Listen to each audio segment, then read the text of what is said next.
And just a few more facts and figures for you before we move on to the third and final presentation of the afternoon.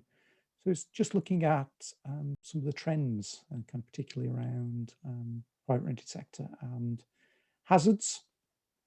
As you can see, there's quite a range of different issues in terms of HHSRS hazards, and you see still a very low proportion of people benefiting from DFGs in that sector. And now it's time for the guest. So our final guest for the afternoon is Alison Hinley from Stockport Homes Group, and short presentation on delivering major adaptations for tenants in the private rented sector. So over to you, Alison. Thank you. Thanks very much. Good afternoon, everybody. I'm one of the policy and performance officers based at Stockport Homes, and just going to give you a short presentation on our experience at Stockport of delivering major adaptations to tenants in the private rented sector, and the challenges that we've experienced in doing that and how we've been able to overcome those. Next slide, please, Paul, if you will. Thank you. So first of all, for those of you who don't know too much about Stockport, I'd just like to set the scene a little for you. Stockport's one of the 10 Greater Manchester authorities, and we are just south of Manchester City, and then to the south of us we have Cheshire and Derbyshire. Got a population of just on around about 290,000 people, of course subject to current census, and that equates to 129,000 households.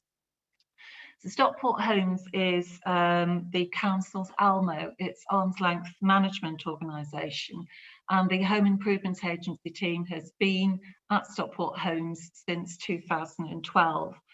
And at the time that we moved over from being an in-house home improvement agency, we brought with us the delivery of the council's private sector housing grants programme. And these days, that's mostly the mandatory DFGs, which we administer on behalf of the council on a day-to-day basis. The private rented sector in Stockport represents about 12.3% of the households in Stockport. And the landlords that we have range from people who just have one property as a buy-to-let, right up to the professional landlords who have a very large portfolio of properties. Unfortunately, what I wasn't able to get together was any particular data on the proportion of residents in our private sector stock who would be disabled people. Could I have the next slide, please? The funding mechanism that we use in Stockport to deliver our major adaptations programme is the mandatory DFG. And at the moment, we have one possibility available to us as a discretionary funding mechanism, which I'll describe a little bit later on. Next slide, please. The levels of demand for service, I look back over the last 3 years of the adaptations that we've completed for people, and I found that whilst we have 12.3% of our housing stock with the private rented sector, in actual fact, referrals from our occupational therapy service only ranged over the years from about 6.5% through to 8% a year, which is obviously significantly less than is out there. The types of adaptations that we are asked to offer DFG for range from bathing needs, which is by far the most popular type of adaptation, with some stairlifts and 1 or 2 ramps in there as well. Oh, I've missed the next slide. Can you go on to numbers, please, Paul? Thank you. When it comes to numbers completed each financial year, these again do fluctuate, and it's down to round about 5 to 7% of our cases that complete each year. The next slide, please. So the challenges that we face. First of all, the means test, and this is common to, of course, every adult who's applying for a disabled facilities grant. Along with that, just as an aside, there will be the other reasons that probably colleagues are aware of, that people will not even reach grant approval, which may be a step deterioration in somebody's health, or sadly they may pass away, somebody deciding that they cannot cope with the disruption of the work, or simply deciding that they don't want to carry on. Looking specifically at the challenges for our private renting tenants. Now, when I looked into the means testing in more detail, what I found out was that in Stockport, the rents in the private rented sector are more than twice as much as comparable property in the social rented sector, and far more, significantly over the local housing allowance. And that's caused me to wonder whether there's some connection there between people even trying to get a disabled facilities grant, knowing that it's means tested, because I wondered whether those people were more likely to be employed. And of course, that will have an adverse impact on the outcome of the DFG means test. Next slide, please. The grant condition period was touched on by Mira, and we don't have too many issues with that. Next slide, please. And finally, landlord's consent. That, of course, is obviously a very significant factor. Could I have the next slide, please? What we've done to overcome the challenges that we see on a regular basis, first and foremost, with regard to the means test, we've got at the moment with adult social care a pilot scheme ongoing. This was set up a couple of months ago because of a general concern that there was a significant dropout rate during the grant application process connected with the means test. So where we've completed a means test and the outcome is that somebody would have an assessed contribution, we're now referring those back to our adult social care colleagues, and they will look into those in more detail and use a slightly different financial assessment to see whether they may be able to overcome that shortfall.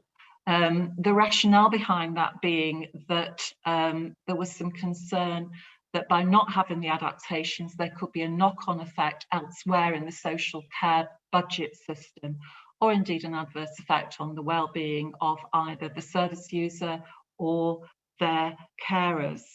In some instances now, our Better Care Fund is supplementing the grant to enable the adaptations to be installed. Next slide, please.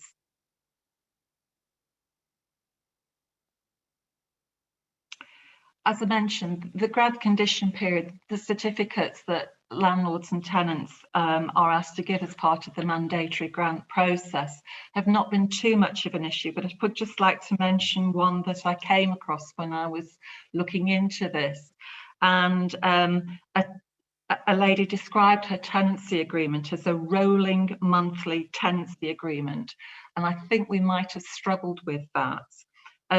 Sadly, there were clearly other factors at play in that one, because the landlord contacted us directly and told us very clearly that they wouldn't agree to any adaptations going ahead.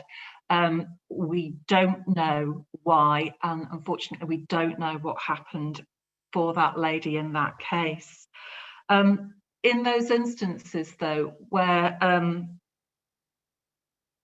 the grant qualification period may not be met, or we can't get the certification, provided we do have landlord's consent in writing.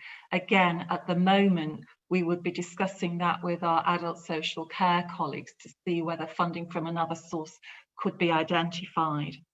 Next slide, please. So, obtaining landlord's consent. When we're talking to private sector landlords about adaptations, the questions that we're likely to get are, who are you? What does the HIA do? Who will carry out the work and what standard of work will you achieve? Who will be responsible for any maintenance and repair once any warranties expire? and who will make good when the adaptations are no longer required. Well, taking those in order, first of all, who we are, well, we can explain that to people quite clearly. And I would say that for us, we do find that our connection with Stockport Homes and the wider council does tend to reassure the landlords of who we are.